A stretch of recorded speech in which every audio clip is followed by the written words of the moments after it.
Audiobook O Semeador de Memórias, Lutas e Milagres. Sexta década. Do jaleco aos palanques da política. Década de vidas e sonhos. Sexta década, 1978 a 1987. A saúde, a educação e a política deram as mãos no mesmo ideal.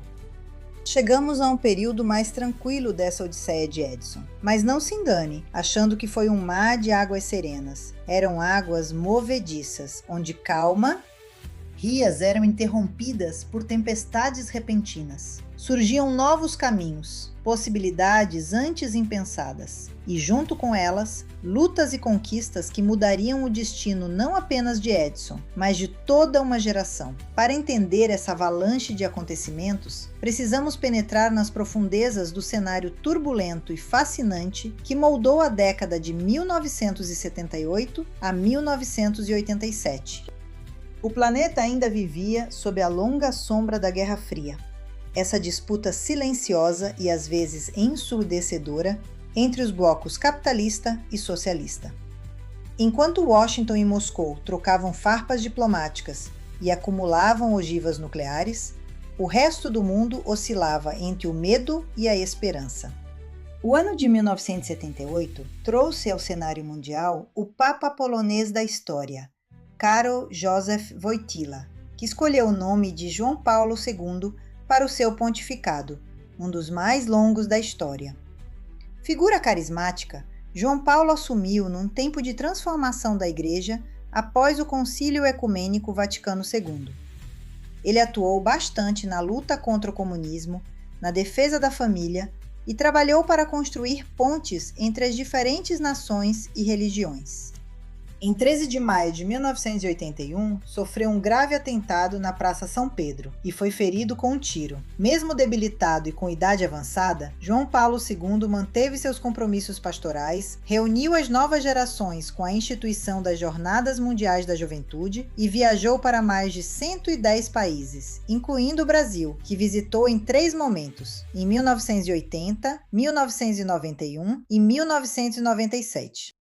A Revolução Iraniana de 1979 derrubou o Shah Reza Pahlavi e levou ao poder o Ayatollah Khomeini, que paulatinamente impôs um regime teocrático e ditatorial. Uma rigorosa conduta de acordo com preceitos islâmicos foi imposta à população. Depois de tomar o poder, Khomeini pregou a Revolução Islâmica Universal, que teve repercussão em diversos países e alterou para sempre o equilíbrio político no Oriente Médio. Em 1980, surgiu no cenário mundial a figura de Lech Walesa e do sindicato polonês Solidariedade, acendendo uma chama de resistência contra o regime comunista. Walesa ganhou o Prêmio Nobel da Paz em 1983. Como presidente da Polônia, ele ajudou a conduzir o país por suas primeiras eleições parlamentares livres e acompanhou a conversão da economia estatal polonesa em um sistema de livre mercado. Nos EUA, a eleição de Ronald Reagan em 1981 trouxe um conservadorismo firme, cortes de impostos, corrida armamentista e uma retórica dura contra a União Soviética. Tudo embalado por um otimismo hollywoodiano. Lá pelo continente europeu, a Inglaterra de Margaret Thatcher experimentava o thatcherismo, neoliberalismo, privatizações, cortes de gastos sociais, enfraquecimento dos sindicatos, mão firme contra gastos públicos e ênfase no individualismo, mudanças que influenciariam o mundo inteiro. Na cultura, os anos 80 explodiram em neon, sintetizadores e rebeldia estética. O rock abraçava guitarras distorcidas, o pop coroava ídolos como Michael Jackson e Madonna, e o cinema entregava desde ET a Blade Runner, misturando nostalgia e futuro distópico. Era a década das tecnologias pessoais. O Walkman surgia em 1979, o PC da IBM em 1981 e em 1983 a internet dava seus primeiros passos, conectando máquinas antes isoladas. Paralelo a esse mundo em ebulição, o Brasil vivia sua própria metamorfose ambulante. A década começava ainda sob a ditadura militar, mas a rigidez do regime mostrava fissuras e ia pouco a pouco se modificando. Primeiro com a abertura do Congresso e a eleição para deputados e senadores. O milagre econômico havia ficado para trás e a inflação corroía salários e esperanças. Foi nesse caos político que o país caminhou, passo a passo, rumo à liberdade. A Lei da Anistia, aprovada em 1979, marcou um divisor de águas. Exilados políticos puderam voltar ao Brasil, trazendo consigo memórias de resistência, ideais democráticos e cicatrizes de um período sombrio. Nomes como Leonel Brizola, Miguel Arraes e tantos outros desembarcaram em aeroportos lotados, recebidos como heróis por multidões emocionadas.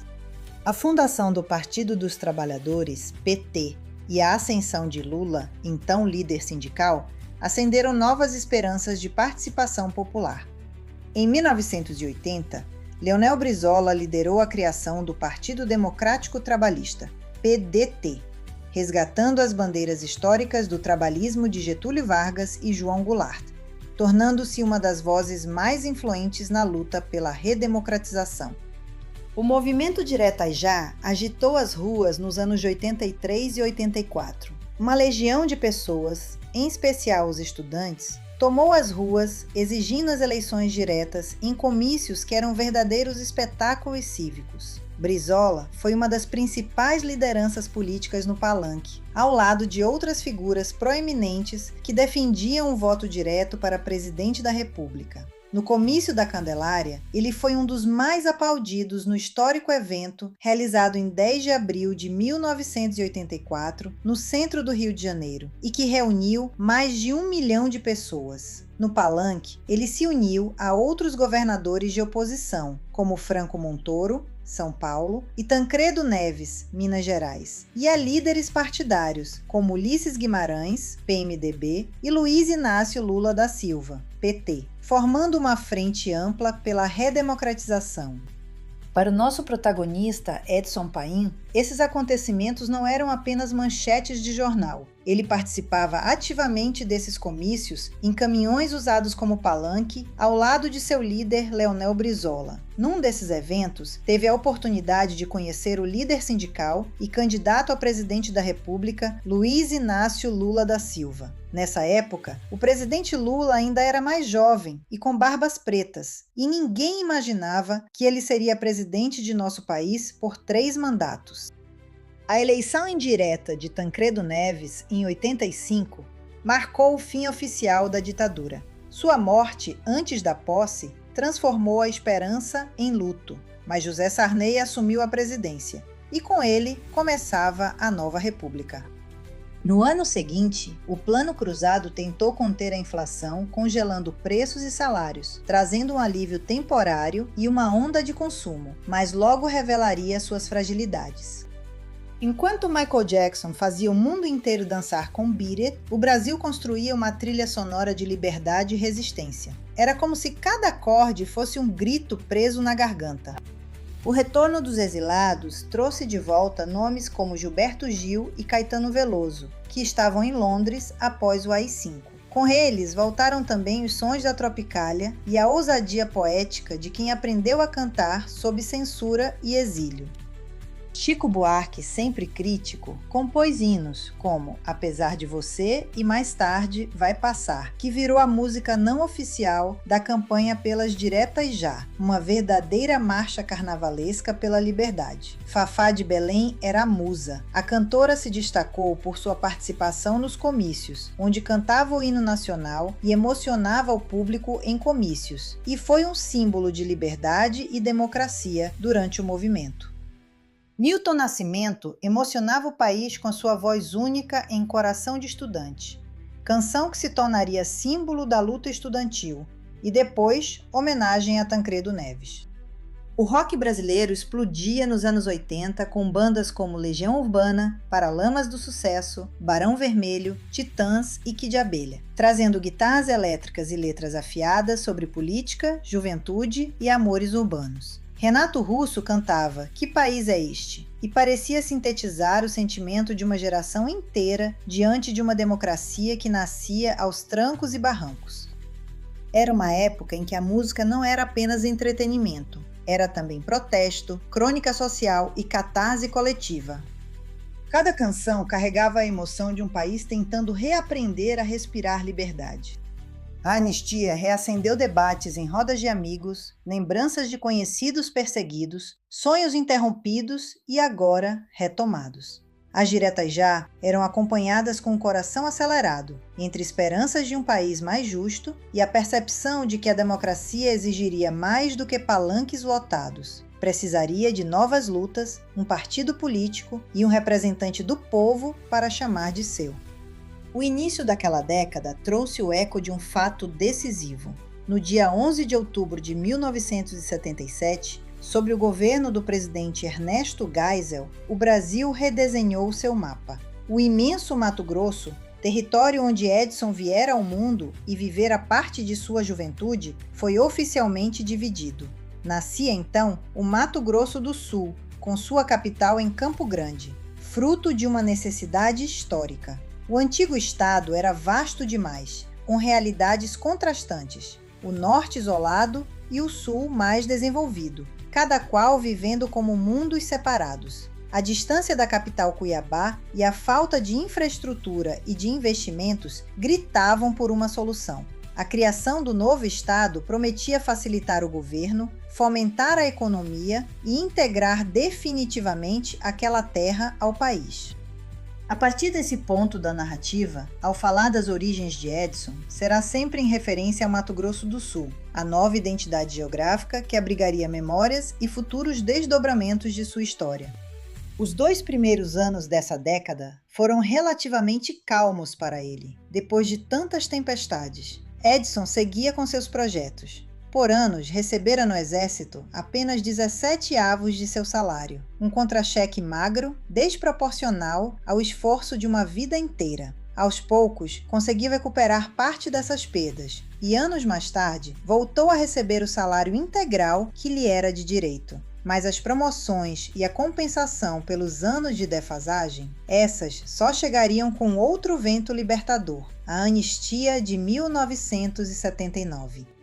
O Brasil vivia, desde 1964, sob a sombra pesada da ditadura. Mas, em 28 de agosto de 1979, um ato legislativo mudou o curso da história. A anistia não foi apenas um ato jurídico, foi um sopro que abriu janelas emperradas pelo medo para um país que reaprendia a respirar liberdade.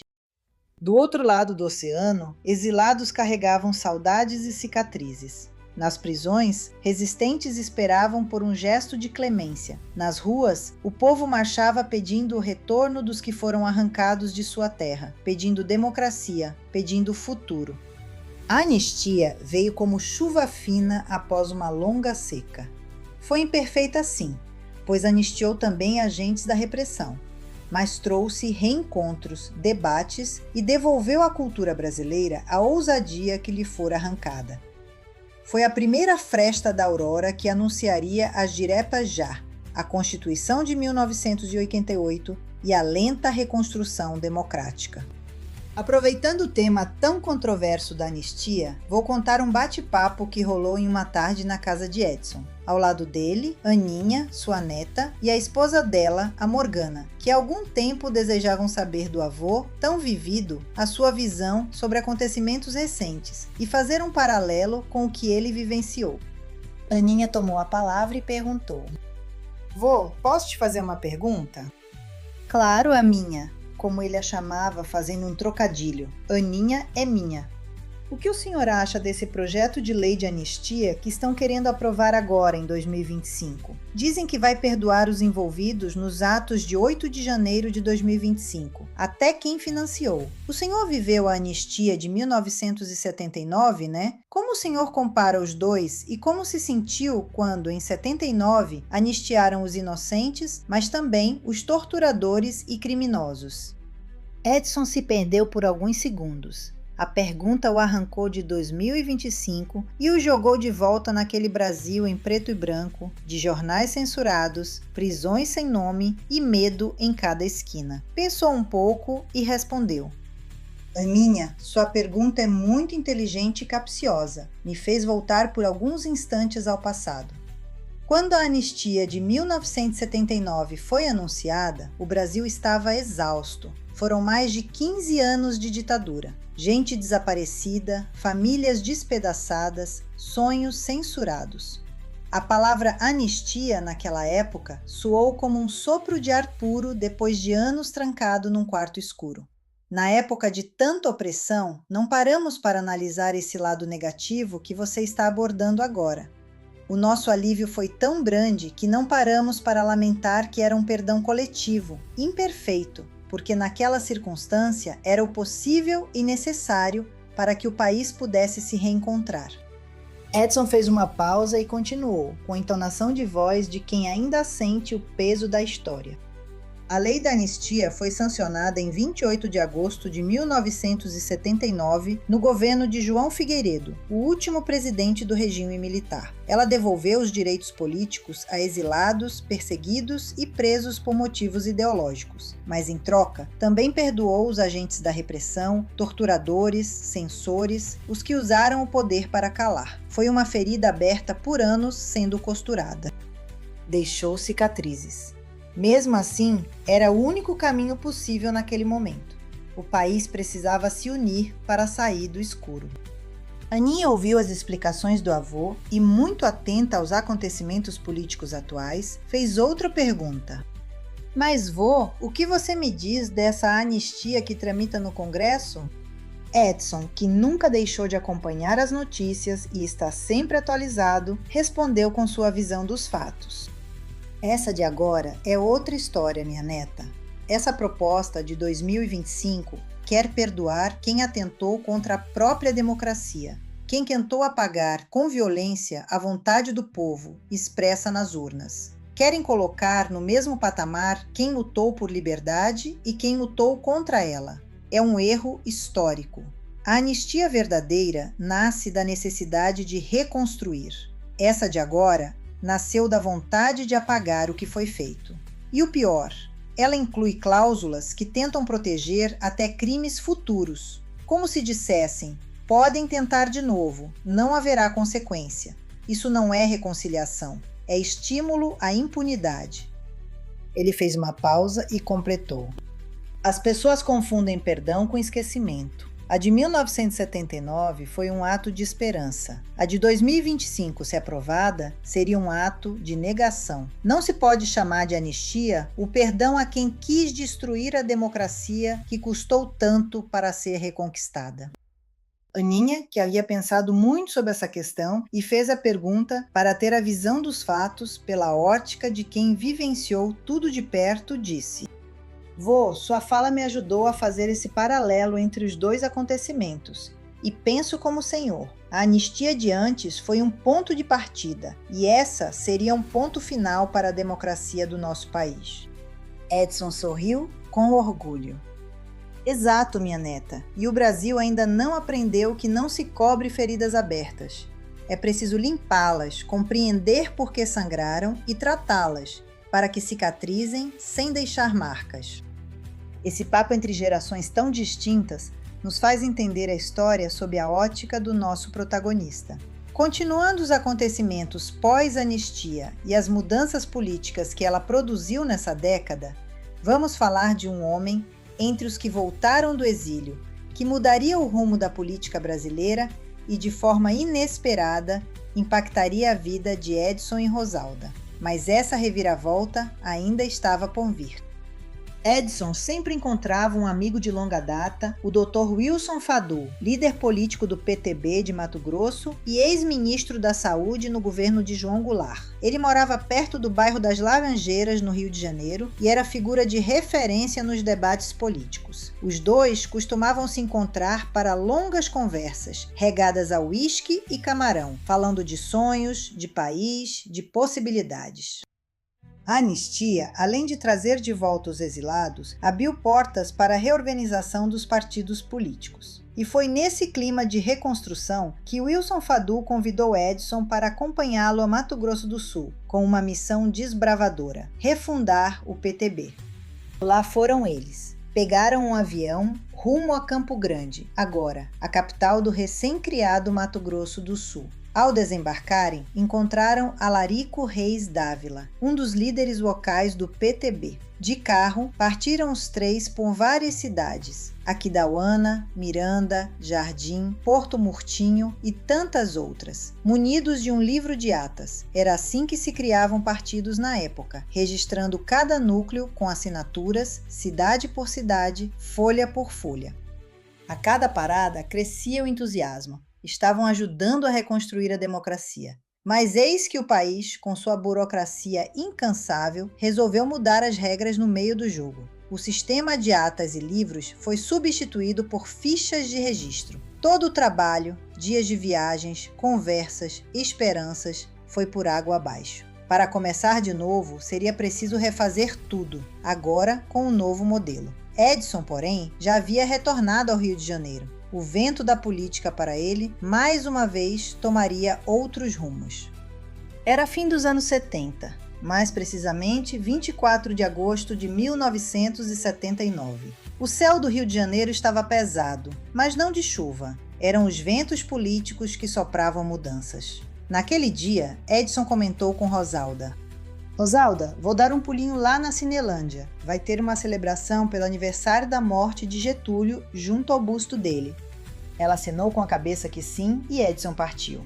Lá na Cinelândia, lugar de tantas histórias e simbolismos, encontrou o ex-sargento Afrânio Santana, companheiro antigo da campanha em que Edson disputara para vereador. Afrânio era desses amigos de longa data, dono de um bar perto do Ministério do Exército, onde as conversas sempre misturavam lembranças dos tempos de farda e os sonhos que a vida civil insistia em convocar.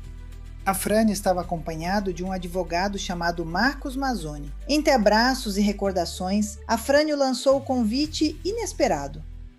Olha, eu vou ser candidato a deputado federal. O Mazzoni sairá candidato a vereador. Você não quer ser candidato a deputado estadual no Rio de Janeiro? Tendo a praça no centro do Rio por testemunha, a rota de Edson enfim mudou. Ele, que planejara fazer política em Mato Grosso do Sul, onde nascera e crescera, viu a vida lhe oferecer outro rumo. Não respondeu de imediato. Pesou na balança a carreira já conquistada, como médico do município, professor da Faculdade de Medicina, e avaliou que sua candidatura não teria um peso político significativo. Porém, percebeu que lançar Rosalda seria uma tacada de mestre, já que ela era protagonista na área da saúde, com grande militância e representatividade na enfermagem e educação, e teria maior visibilidade. Empolgado com essa decisão, chegou em casa e disse à esposa: Rosalda, vamos fundar o PTB aqui no Rio. Rosalda não apenas concordou, como se entusiasmou. Sabia que sem diretórios organizados no Estado, não haveria candidatura para Leonel Brizola. Era preciso erguer a estrutura partidária, conquistar assinaturas, viabilizar o diretório estadual. E assim começou a maratona política.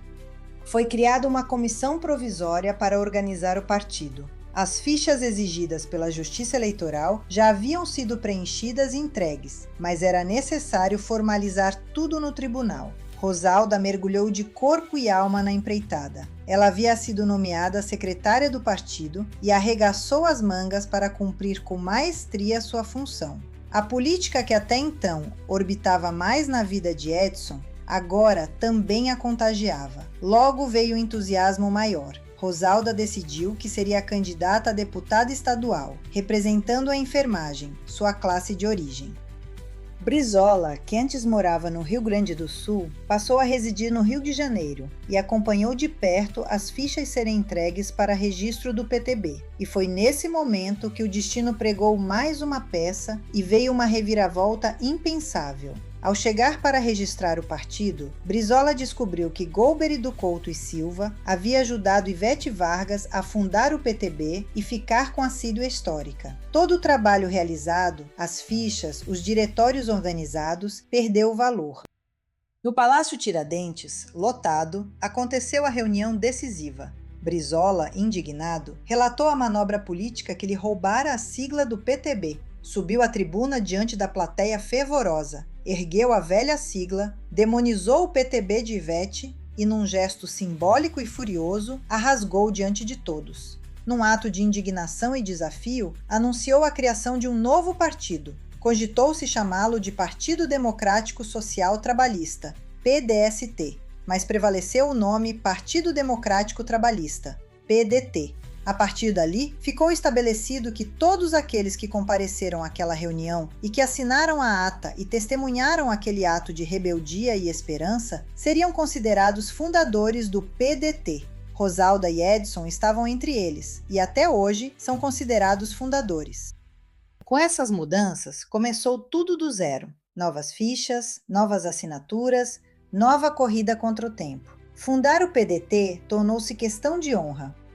O prazo judicial era curto. No último dia, quase no horário de fechamento do tribunal, Edson e o militante Jofre saíram com o envelope embaixo do braço, atravessando as ruas do centro de Niterói, na pressa desesperada para chegar a tempo. Não havia condução disponível. O trecho era relativamente pequeno, umas 8 a 9 quadras, e tinha que ser a pé, uma verdadeira maratona. Era no fôlego, correndo entre os carros, o risco de atropelamento rondando a cada esquina. Mas chegaram antes do fechamento, entregaram as fichas, garantiram o registro. Vale ressaltar que se o PDT de Niterói não chegasse a tempo, inviabilizaria não só o partido dessa cidade, mas em todo o estado do Rio e também o PDT em todo o território nacional. O PDT nasceu e com ele um novo capítulo da política brasileira. Rosalda, secretária do partido, abraçou de vez a vida política e confirmou sua candidatura a deputado estadual. Edson, militante e líder nato, iniciou as articulações para viabilizar a campanha política da esposa. Aquela campanha começou como um vendaval de esperanças e terminou como um marco na história política da família e do Estado. Logo no início, a casa de Edson e Rosalda foi transformada em verdadeiro arsenal de campanha. Cada canto da sala, cada mesa improvisada, cada corredor estreito abrigava santinhos, panfletos, cartazes e muito debate e estratégias. Amigos, vizinhos e familiares se uniam numa militância feita no peito e na raça. Não havia dinheiro para carros de som potentes, nem para grandes comícios cinematográficos. Havia, sim, paixão pela democracia e uma vontade quase obstinada de mudar os rumos da representatividade política, especialmente na saúde e na classe da enfermagem que Rosalda simbolizava. Os carros usados eram da própria família, velhos, barulhentos, alguns já cansados de tanta estrada. Um deles, particularmente teimoso, não entrava na primeira marcha e tinha de sair de segunda, pipocando pelas ruas, mas até isso virava atração. A cada parada, distribuía-se santinhos, conversava-se com eleitores e não havia quem não comentasse a coragem daquela campanha quase artesanal.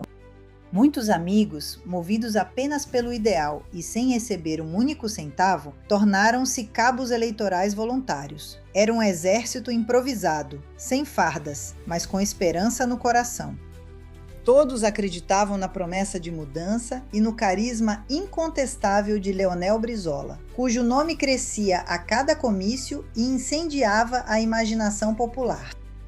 Edson, com seu jeito ousado, conseguiu parcerias fundamentais. Havia uma gráfica quase falida que imprimia parte do material, até que um dia apareceu um oficial de justiça com ordem para interditar e recolher tudo. Foi então que Edson, num gesto ousado, arrematou os equipamentos, colocou-os num caminhão e levou-os para uma sala no Barreto, bairro de Niterói. A gráfica falida renasceu e serviu para o propósito.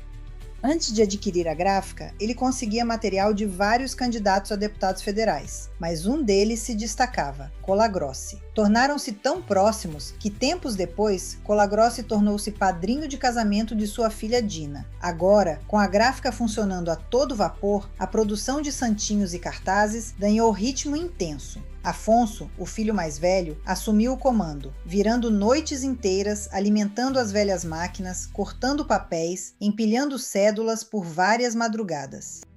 Ao mesmo tempo, Afonso dividia-se entre a faculdade, os cursos na Mocidade Espírita Kardecista no Centro Francisco de Paula, na Tijuca, que ele e sua irmã Dina frequentavam. Afonso ainda participava de caravanas de auxílio a moradores de rua, junto com os amigos da mocidade, onde distribuíam cobertores e refeições nas madrugadas frias do Rio de Janeiro.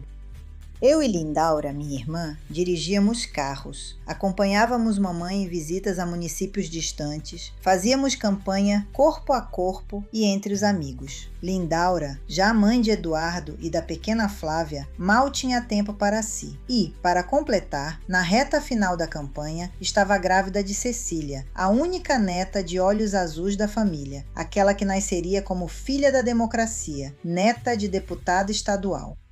A campanha de Leonel Brizola ao governo do Rio de Janeiro, em 1982, transformara-se numa epopeia. Era como se o próprio destino soprasse as bandeiras vermelhas do PDT pelas ruas, trazendo de volta o homem que o exílio não calou e a ditadura não dobrou. Brizola não fazia apenas comícios, fazia poesia. Caminhava com o povo, no meio do povo, falando não apenas de promessas, mas de feridas, sonhos e recomeços. Cada discurso era ato teatral, onde a esperança era protagonista.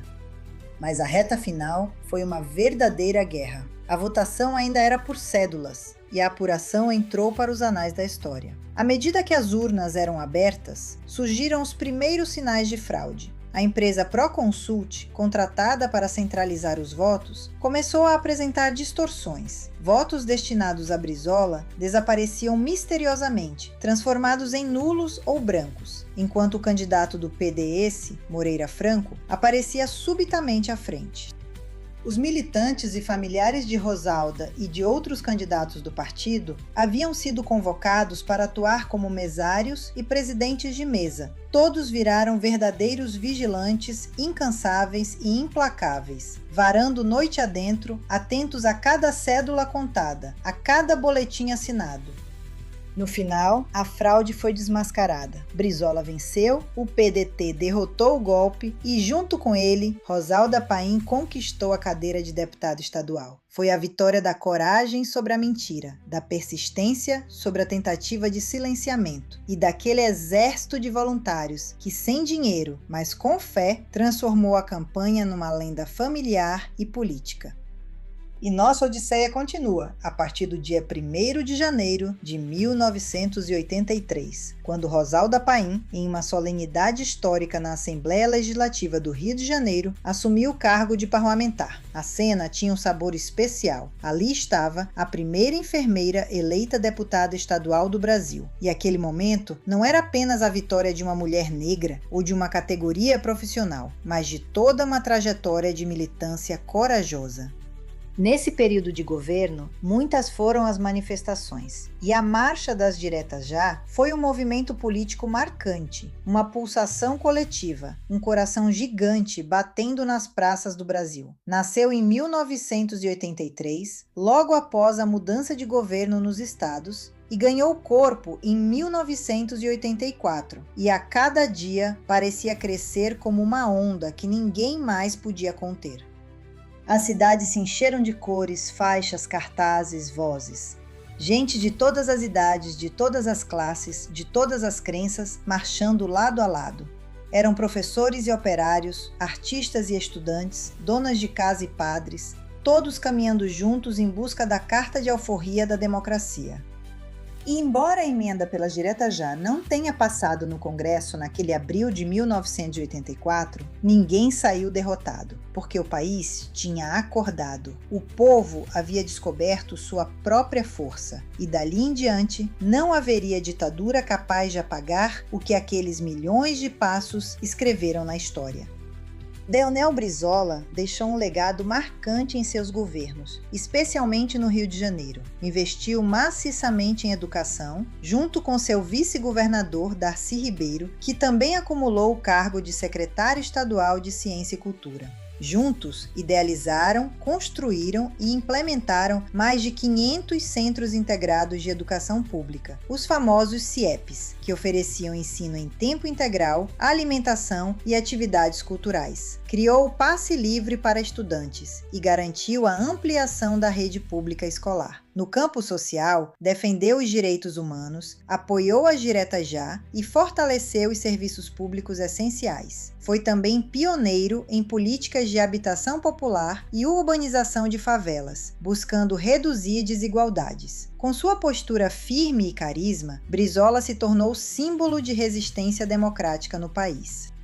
Brizola, recém-eleito, nomeou como secretário de Saúde Eduardo Costa, e este, reconhecendo o trabalho e a competência de Edson, o nomeou para um cargo de destaque e enorme responsabilidade, diretor-geral da Vigilância Sanitária da Secretaria de Saúde do Estado do Rio de Janeiro. Era um desafio monumental. Naquele tempo, não existia a Anvisa, criada apenas em 1999. E todo o peso da fiscalização sanitária recaía sobre o Departamento de Higiene e Vigilância Sanitária Estadual. Era o braço armado da saúde pública no combate a fraudes, riscos e irregularidades. A missão abrangia tudo: medicamentos, alimentos, cosméticos, saneantes, bancos de sangue, bares, restaurantes e até casas de massagem, muitas delas fachada para outros tipos de atividades ilícitas. Se havia denúncia de alimentos deteriorados, medicamentos adulterados ou sangue coletado em condições suspeitas, lá ia Edson com sua equipe, composta por médicos, farmacêuticos, enfermeiros, veterinários e fiscais. Só farmácias eram mais de 3.200 em todo o estado. Era fiscalização por amostragem, por denúncia ou por operação especial, mas sempre com risco, pois o setor mexia com grandes interesses econômicos e nem sempre limpos. Rosalda, agora parlamentar, trazia informações e orientações que ajudavam Edson a planejar operações. Uma delas dizia respeito aos bancos de sangue, onde abusos assustadores aconteciam. Pessoas em extrema pobreza eram pagas para doar sangue, muitas vezes em condições de saúde deploráveis. Em uma dessas fiscalizações, Edson entrou num banco de sangue tão precário que a cena parecia saída de um filme de terror. Local inadequado, material improvisado, higiene inexistente. Um doador, sentado na maca, chamava atenção pela palidez quase cadavérica. Médico experiente, Edson percebeu que algo estava errado. Mandou interditar o local na mesma hora e ligou para o diretor do Hospital Souza Aguiar, Dr. Frederico Alberto de Azevedo Gomes, seu amigo de longa data, pedindo uma ambulância. O homem foi levado ao hospital e Edson, desconfiado, exigiu exames. O plantonista não queria pedir, achava desnecessário, mas Edson insistiu. Resultado: hematócrito em 17, quando o normal seria entre 40 e 50. Ou seja, o homem deveria estar recebendo transfusão, não doando. No dia seguinte, o jornal Dia estampou uma charge impiedosa. Um doador sentado, retirando o sangue de um braço e recebendo transfusão no outro, retratando o absurdo da máfia dos bancos de sangue, onde a exploração e o descaso reinavam. Essa notícia polêmica resultou no projeto de lei elaborado por Rosalda Paim, que proibia a coleta remunerada de sangue. Outro episódio célebre envolveu a farmácia e a indústria farmacêutica. Havia denúncias de que o medicamento, o Geral H3, muito usado em geriatria, não continha o princípio ativo anunciado, a procaína. Edson preparou uma operação de impacto, reuniu fiscais, farmacêuticos e convocou a imprensa para acompanhar tudo. Saíram em comitiva da Rua Graça Aranha, onde funcionava a vigilância sanitária, e foram até a Rua da Assembleia, em uma farmácia escolhida aleatoriamente, para recolher os medicamentos e anunciar a interdição da comercialização do remédio em questão. A imprensa quis saber se iriam visitar todas as farmácias. Edson estrategicamente respondeu: "Não, vamos somente em algumas. Vocês se encarreguem de noticiar e as demais farmácias, tomando conhecimento da situação, irão recolher por medo da fiscalização. Acredito que nenhuma irá desafiar a fiscalização." E assim foi feito. No meio da operação, Edson, por pura intuição, decidiu coletar também outros medicamentos da mesma linha, inclusive o Vitasay, cujo garoto propaganda era ninguém menos que Pelé. Quando os exames confirmaram a ausência do princípio ativo, o Vitasay entrou na lista dos recolhidos. Foi um alvoroço nacional. No dia seguinte, os jornais, rádios e televisões só falavam nisso. Logo após o Jornal Nacional, período que antecede a novela das 9, quando normalmente era exibido o comercial do Vitasay com Pelé, por ser o horário mais nobre, aconteceu o impensável. A propaganda não foi ao ar. Na vigilância sanitária, a piada era inevitável. Paim, em apenas uma só jogada, tirou o Vitasay do campo, deu um lençol no Pelé e fez um golaço junto à imprensa. Mas, por trás do humor, havia risco real. Edson era ameaçado constantemente. Recebia trotes, recados velados e tentativas de suborno. Nas festas de fim de ano, chegavam cestas e presentes suspeitos. Edson dizia aos funcionários: "Presente eu não devolvo, mas não quero na minha sala. Joguem fora, doem, façam o que quiserem, mas não quero ver." Ele permaneceu no cargo durante todo o governo Brizola e ainda no início do governo seguinte, de Moreira Franco, que assumiu no início de 1987. Pouco tempo depois, Edson foi exonerado. A política tem dessas coisas. Para cargos de confiança, cada governo coloca a sua equipe. Edson, então, voltou para sua rotina de médico e professor, deixando para trás anos de uma das gestões mais intensas e perigosas da saúde pública do Estado. Enquanto Edson comandava com mãos de ferro a vigilância sanitária do Estado do Rio de Janeiro, a vida familiar seguia seu rumo. Dina casou-se com Marcos, e desse casamento nasceram Aline e Eric, que mais tarde dariam à história familiar novos capítulos e inúmeras descobertas. Afonso casou-se com Silvia, que conhecera ainda nos tempos da mocidade no centro espírita. Nesse período, nasceu Caroline, a primeira filha do casal, a segunda neta com os olhos claros como os do avô. Outros filhos viriam logo depois.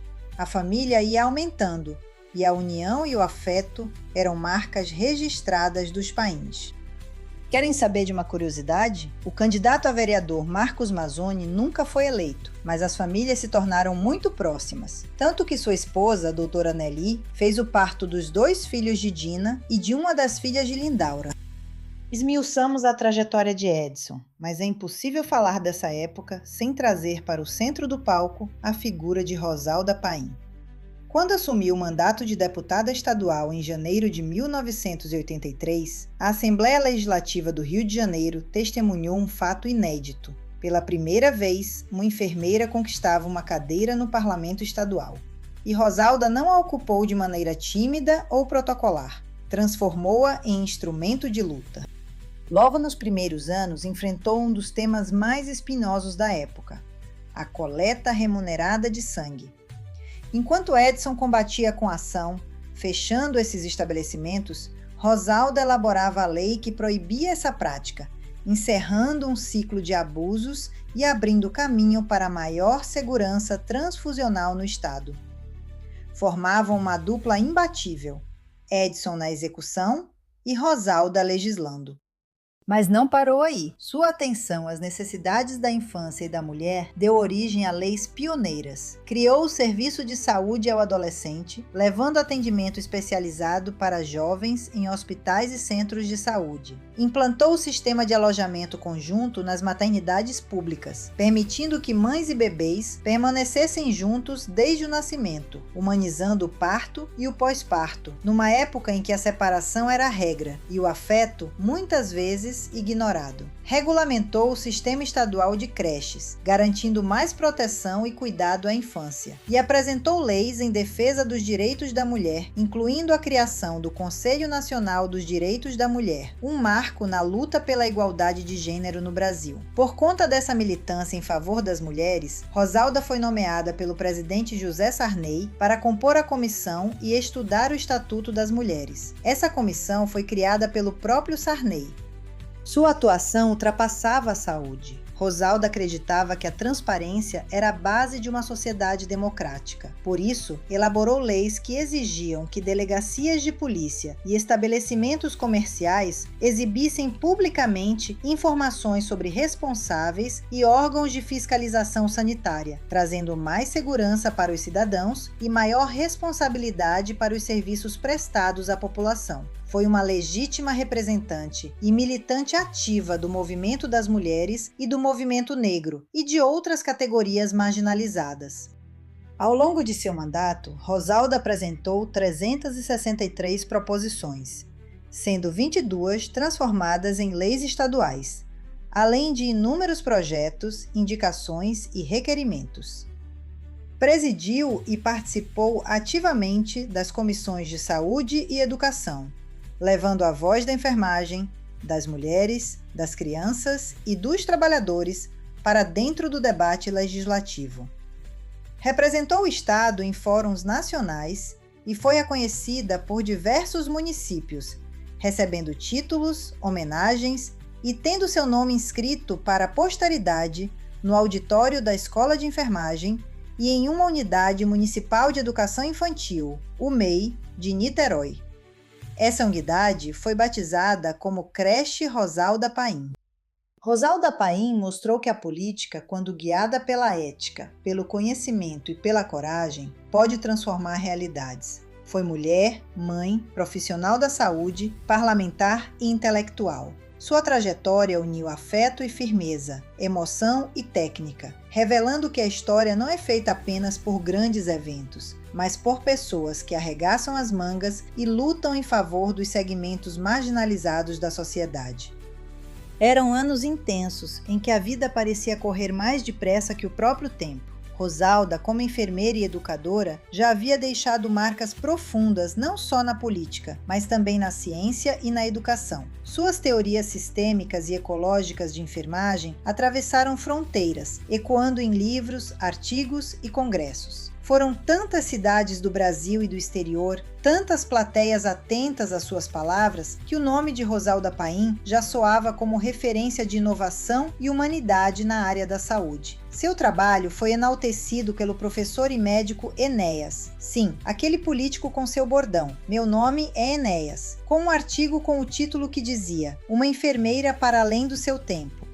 Entre as viagens mais memoráveis, Edson e Rosalda foram ao Chile, na capital Santiago, para um congresso. Ao término do evento, decidiram conhecer mais um pouco desse país e embarcaram para Valdívia. Foi lá que Edson, sempre movido por uma mistura de curiosidade e desafio, anunciou que não iria embora sem antes colocar os pés nas águas do Oceano Pacífico. E assim fez. Tirou os sapatos, arregaçou as calças e caminhou até a beira, molhando, sem se preocupar, a barra da calça. O mar do Pacífico, ao entardecer, mais parece um gigante adormecido. As ondas batem suaves, carregando a espuma e o frio das cordilheiras. O vento sopra cheiro de maresia, trazendo à tona histórias de pescadores e marinheiros. Depois do ritual, voltaram para a cidade e, com bom humor, convidaram o taxista para um almoço no restaurante, onde saborearam um peixe fresco e divinamente preparado com as especiarias locais. Em outra viagem, participaram de um congresso internacional de enfermagem em Madrid. Encerradas as palestras, aproveitaram para conhecer outras cidades espanholas e portuguesas, como Lisboa. Edson contava, rindo, que viajar naqueles tempos pela Europa podia ser como pegar carona num pacote turístico chamado Avião Amigo. O passageiro podia ir de cidade em cidade, descendo para almoçar, conhecer pontos turísticos, descansar um pouco e depois seguir viagem. Houve ainda outra aventura inesquecível nos Estados Unidos, onde encontraram um irmão do Borges, chamado Hélio, e sua esposa Neide. Ela, durante todo o tempo que estavam lá, pedia a todos que guardassem moedas de 50 centavos sem explicar o motivo. O mistério só se revelou em Las Vegas, quando ela distribuiu as economias para Edson, Rosalda, Hélio e para ela mesma. E lá foram todos para as máquinas caça-níqueis, cada um tentando a sorte. Ganhavam um pouco, perdiam outro tanto, rindo das pequenas vitórias e zombando dos prejuízos. Rosalda, mais metódica, escolheu uma única máquina e insistiu nela. De repente, o barulho metálico ecoou pelo salão, moedas caindo sem parar. Edson, surpreso, gritou no meio do cassino: "Rosalda, está chovendo dólar!" Foram 500 moedas de 50 centavos tilintando no chão, enquanto ela comemorava a estratégia vitoriosa e os outros, mudando de máquina em máquina, terminavam a noite de bolsos vazios.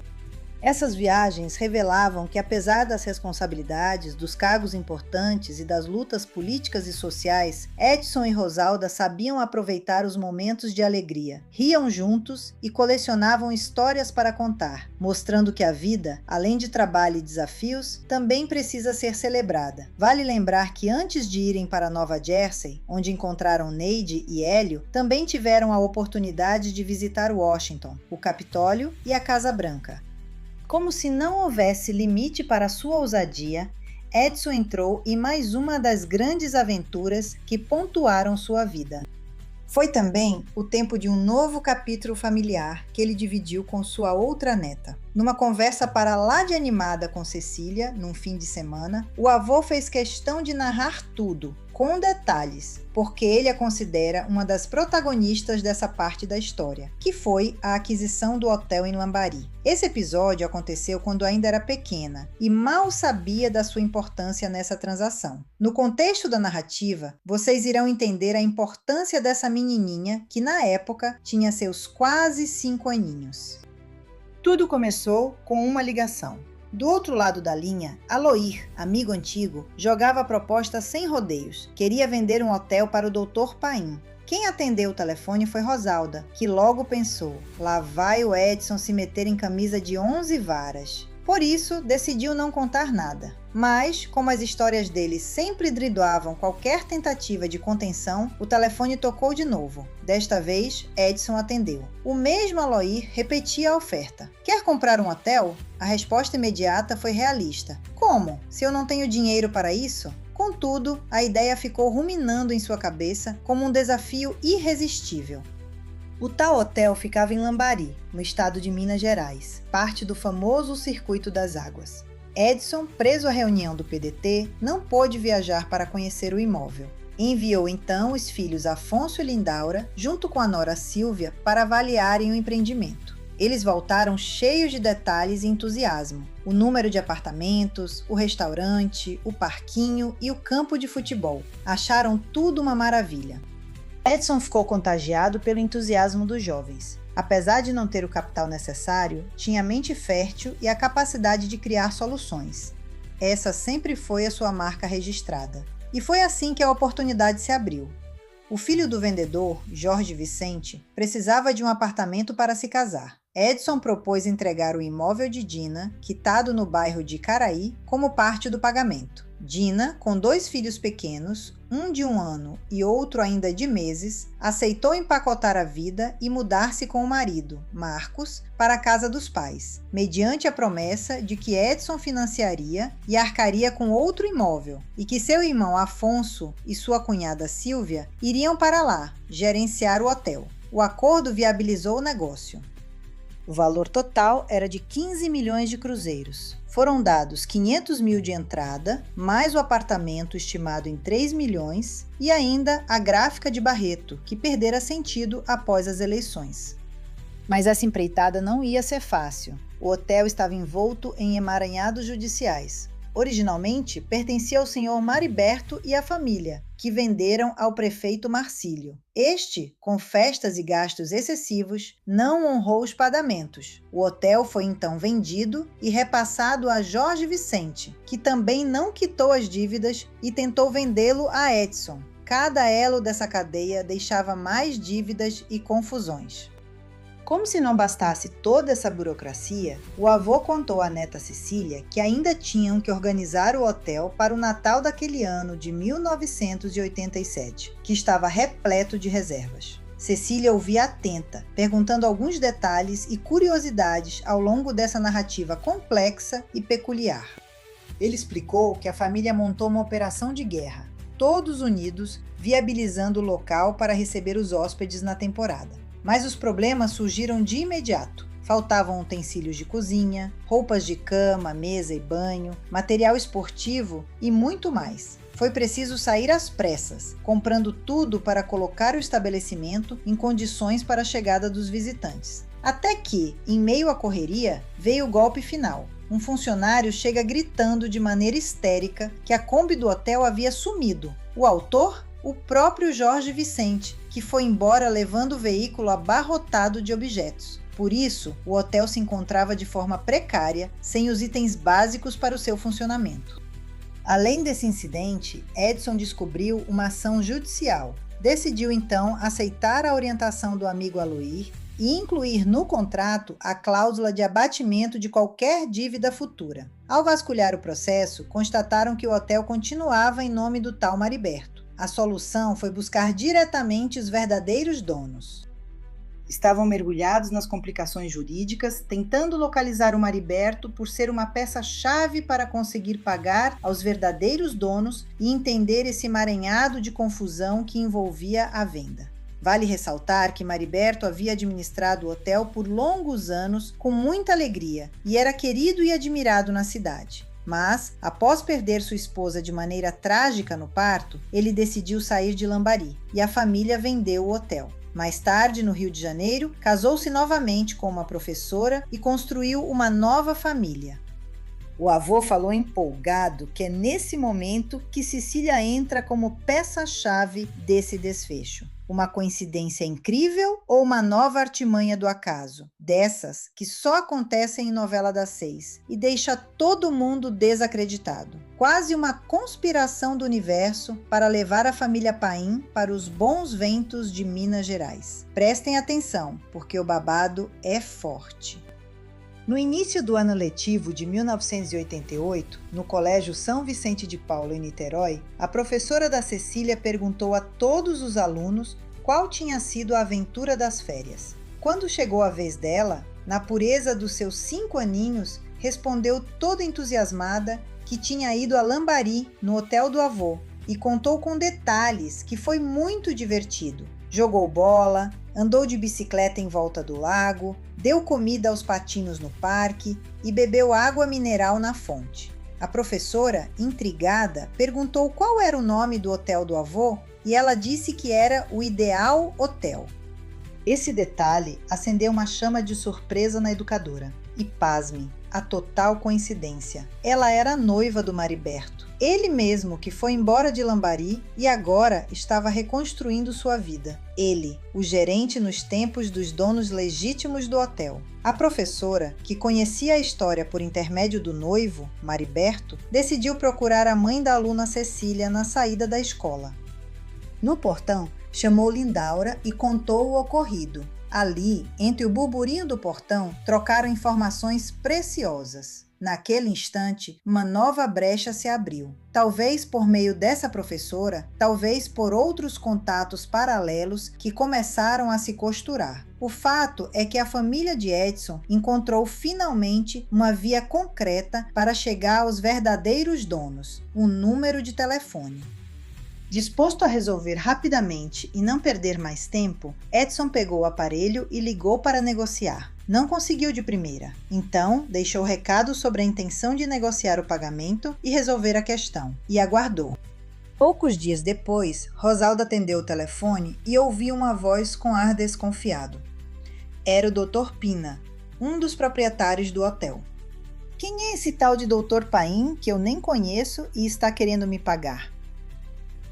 Fiz inúmeras tentativas de receber com os compradores anteriores e eles nem deram resposta. Agora, esse novo comprador, que eu nem sabia que existia, sem ter sido cobrado, quer me pagar? Essa atitude o fez perceber que agora iria negociar com pessoas idôneas, que honram seus compromissos. A explicação sincera e transparente não só convenceu o interlocutor, como passou confiança, a ponto de o próprio Dr. Pina redigir um contrato de confissão de dívida, oficializando Edson como representante legal. Dessa forma, ele passou a negociar diretamente com os donos originais, conseguindo reverter um negócio que parecia fadado ao desastre em algo promissor. Tudo acordado, Edson começou a pagar em parcelas, abatendo da dívida original com Vicente. Esse gesto de boa-fé transformou-o em interventor e representante legítimo dos proprietários. Não posso encerrar este capítulo sem antes abrir espaço para descrever a linda Lambari, a cidade que, de modo meio mandrake, entrou na vida de nossa família. Situada no coração de Minas Gerais, Lambari é uma joia do circuito das águas. Suas ruas guardam o charme das cidades de interior, onde o tempo parece correr mais devagar, embalado pelo som dos sinos da Igreja Matriz de Nossa Senhora da Saúde, padroeira do município, e pelo eco das conversas nas praças arborizadas. Uma cidade concebida a partir de um amor. Conta a lenda que por volta de 1780, a jovem Cecília, gravemente enferma e sem esperança de cura, foi levada pelo noivo Tancredo às fontes de uma terra ainda desconhecida. Ali, ao beber das águas minerais, recuperou milagrosamente a saúde. Em agradecimento, mandou erguer uma capela a Nossa Senhora da Saúde e, junto ao altar, celebrou seu casamento. Ao redor daquela imagem, nasceu a cidade de Lambari, concebida do encontro entre o amor e a fé, entre a pureza das águas e o milagre da vida. O Parque das Águas é um cartão postal à parte. Ali, fontes brotam incessantemente, oferecendo águas com diferentes propriedades, cada uma com fama de curar males do corpo e restaurar o ânimo da alma, um verdadeiro milagre engarrafado. O Lago Central reflete o céu azul como um grande espelho, um convite ao passeio no entardecer. Pedalinhos flutuando, bicicletas, turistas e atletas fazendo o percurso ao redor do trajeto de 5 quilômetros de lago. A cidade também se orgulha do Cassino do Lago, com sua arquitetura grandiosa, uma construção imponente dos anos 1940, testemunha de uma época em que Lambari era frequentada por políticos, artistas e intelectuais. São tantas as belezas naturais, a volta da mata, a toca da onça, as cachoeiras, elementos que fazem dessa cidade um paraíso. Foi neste ambiente, entre águas borbulhantes, que Edson encontrou não apenas um empreendimento, mas um grande desafio e mais um lar para chamar de seu. Um paraíso onde toda a família passou a se reunir para trabalhar muito, mas também para confraternizar e celebrar cada momento de vida. O ideal hotel, mesmo envolto em tantas disputas, riscos e incertezas, tornou-se um símbolo de fé, honestidade, muita ousadia e mais uma grande conquista para a família. Edson, com seu humor afiado, dizia que nunca acreditou em Papai Noel, mas aquele episódio o fez rever sua crença. O que poderia ter sido um cavalo de Troia revelou-se um presente de Natal, mal embrulhado, é verdade, mas carregado de significado. Fecho assim as páginas de uma década para lá de surpreendente, com anistia, fichas partidárias, mudanças de partido, gráfica interditada, sigla rasgada, campanha, mandato, fiscalizações, transfusões, ameaças, tentativas de suborno, medicamentos apreendidos, propagandas retiradas do ar, apartamentos entregues em troca de um hotel.